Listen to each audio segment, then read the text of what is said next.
All right, we're still on the study guide, the midterm study guide. We're on part 6. So the results of the War of 1812. We have the Treaty of Ghent, and basically this treaty kind of just ends the war. The United States doesn't gain anything, Britain doesn't gain anything, and it's kind of like just a return back to the status quo without so much tension between Britain and the United States. But what we do get from the war itself is international respect. The United States of America has gone against Britain twice, the world's mightiest empire at the time, and we have come out as a country. You know, maybe not come out as a winner in the War of 1812, but we survived, and that's something that is a credit. So when the United States threatens other people, or when we say, hey, you better do this, in the beginning of our nation's history, people kind of listen to us. I mean, who else has gone against Britain this many times and has made it? Nationalism also is another effect of the War of 1812. Nationalism is extreme pride in your nation. So it's patriotism, but it's extreme patriotism. And so what happens is it ushers in this era of good feelings, because remember we have the Hartford, Connecticut Convention in the actual war. The Federalists die out as a result of that meeting. And so we only have one political party. We have the Democrat-Republicans. And so the next president who comes in, James Monroe, is only going to have his people around. You know, you have a couple people who are still Federalists, but they're not a power anymore. They've pretty much died out. So you have one political party. There's no opposition to the Democrat-Republicans. So pretty much everything they want gets passed. We're going to have things like the Monroe Doctrine. We're going to have things like the American system. So a lot of nation building is going to happen as a result of this War of 1812. We're like all on the same page again. Just like we were with President Washington. You know, during his first term, you know, you eventually get those two parties. But, I mean, Washington has a kind of easy time in the White House. Well, he doesn't live in the White House. But, you know, he has an easy time in the presidency because there's only one political party. Okay. So the next question, question 42, is what was President Jefferson's personal dilemma when purchasing the Louisiana Territory, and what effect did it have on our nation? He's a strict interpreter of the U.S. Constitution. He does not believe you can read anything you want. But nowhere in the Constitution does it say that you can actually buy land. So in order for him to buy Louisiana, he has to actually dabble into this loose interpretation. He has to use a Hamilton interpretation, you know, his arch enemy, right? So he finally does it, but when you look at the Louisiana Purchase, here's where we were, and here's where we're going to be. So he doubles the size of the United States with just one deal. What we really wanted was the Port of New Orleans and the Mississippi River, but France decides to go ahead and sell it all to us because Napoleon is fighting a war. He needs money, and Napoleon is fighting a war with Britain, so this French leader is doing that. We buy it, you get France away from us, and France right now is being controlled by a very powerful leader. So that's like domestic security, so protection. You also are going to now have these poor guys who really can't get any like farmland or good farmland over here on the East Coast now going out here. So we're going to have an agrarian or agricultural-based economy continuing the spread. But it does increase double the size of the United States. Sets a precedent as well. Now that one president has purchased land, other presidents can do the same thing. So question 43 is, what was the purpose of Lewis and Clark's expedition, and did they accomplish their goal? Once we get the Louisiana Purchase, we now have to explore it. So President Jefferson is going to send 2 scientific explorers, Lewis and Clark, guided with Sacagawea, their American Indian guide, to find a waterway to the Pacific Ocean. They never really do. But they find an Oregon Trail. They find this trail where it's kind of safe for you to go so you can go out west. And as this trail goes, there are going to be towns that spring up. Remember, there's nothing out here. So if you want a home, you got to build it. And thanks to this Oregon Trail, it's really going to settle the west. So they never really find that waterway, but they do find a nice, safe journey to get out westward. And remember, we're trying to actually trade with Asia thanks to this. All right, number 44. What was the Embargo Act of 1807? What was the purpose, and how successful was it? The Embargo Act of 1807 was done by President Jefferson Britain and France have been bothering us, and they've been constantly harassing us in this time period. So he says, we just won't trade with Britain. We'll just end our trade. Britain says, well, we won't trade with you either.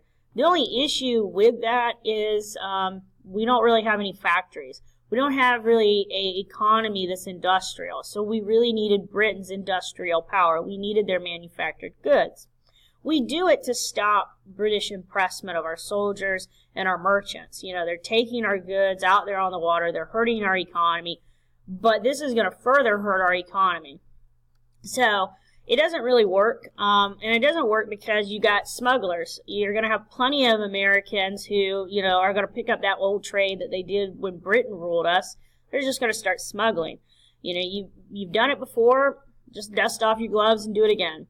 So it did not really work. It hurt our economy so much that the next president in 1809 is going to have to repeal it. So President Madison comes into the White House. He comes into the presidency with a really bad economy. And so if something's not working, you got to get rid of it.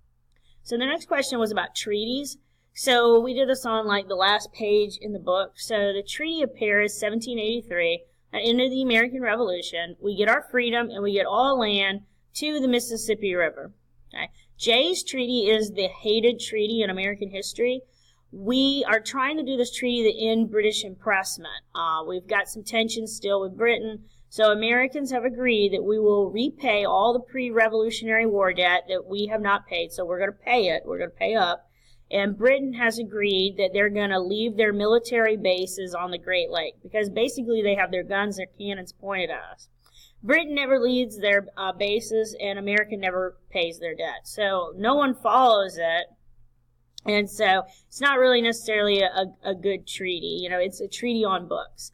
Pinckney's treaty is going to be the treaty where we get navigational rights. We can go up and down the Mississippi River, and we get the right of deposit. So we can get to the port, drop our stuff off, and navigate up and down the river. This is when Spain controlled that area. When Spain doesn't control it, you know, France will take it. Then we'll buy all of this in the Louisiana Purchase.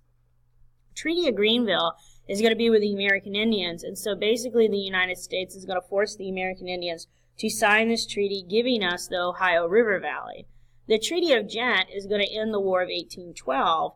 And really, we don't gain anything. We don't lose anything. Britain doesn't gain anything. They don't lose anything. But the United States gets respect. The Adams-Honest Treaty is just a treaty that we sign with Spain. We purchase Florida. So the United States gets Spanish Florida. So we did the Louisiana Purchase. We get France away from us. Now we get Spain away from us by buying Florida. What you're noticing is we are doing things to secure our future. This is manifest destiny where we're going to expand. So like the Adams-Honest, the Treaty of Greenville, these are treaties of manifest destiny. And remember, we kind of talked about that a little bit already. We'll go more into it in the next error. So question 46 is you had to identify each of the terms for the presidents, and you just had to put X or check, okay? So the Judiciary Act of 1789, creating the court system, is Washington. It creates the federal court system. The Virginia and Kentucky resolutions were created under Adams. They were created by the next two presidents, but they weren't presidents then, Jefferson and Madison. The guy who sends Lewis and Clark to explore the Louisiana Territory is Jefferson. The guy who creates the cabinet, the presidential advisor, is Washington. The Supreme Court ruling judicial review is going to be during Jefferson's time. Even though Adams propels it and makes that happen, it's during Jefferson's time that it actually occurs. The guy who purchases the Louisiana Territory from France for self-defense and for agrarian reasons is Jefferson.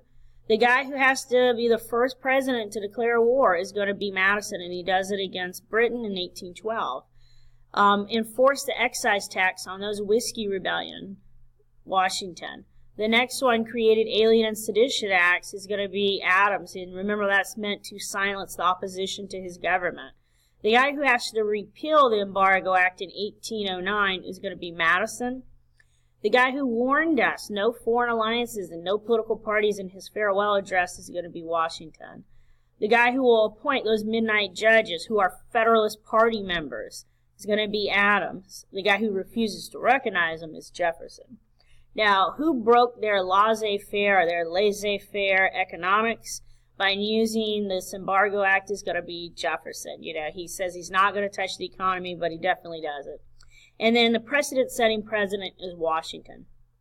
Most presidents, you know, at this time and still today, they ask themselves, you know, what would Washington do?